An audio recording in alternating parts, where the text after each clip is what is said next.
The idea that the West is founded on is that the human soul confronts the potential of chaos and generates habitable order out of it.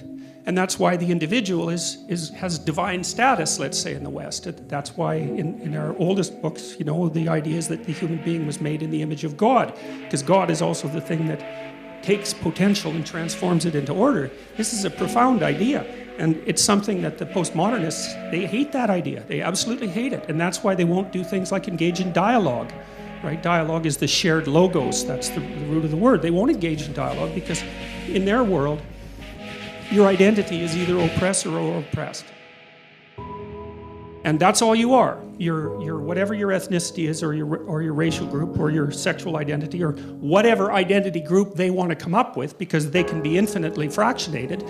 And you're either an oppressor or an oppressed, and that's all there is to you. Like, you're just a member of a group. And if you're oppressed, then you're good, and then if you're an oppressor, then you're bad. But the problem with that, even though there's some truth in it, because like I could pick out an identity dimension for any of you that you're an oppressor along, and another dimension along which you're oppressed, no problem. But the problem with that is that it doesn't actually tell you what to do. This is also the problem with the postmodern identity.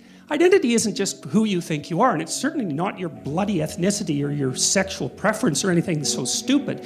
And the reason for that is that your identity is what you use to operate in the world. Like, it's what makes you a functional person, and not only as far as other people are concerned, but as far as you're concerned, but also as far as nature itself is concerned.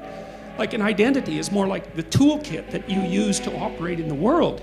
And, you know, being black or being white or being gay, that's not a toolkit to operate in the world. At best, it's a shallow description of one dimension of your being. And identity is something that you have to negotiate with other people because they need to trade with you. It's like, you have something to offer, and if I have something to offer, then we can communicate. And hopefully, it's good for you, and it's also good for me. We both benefit from that.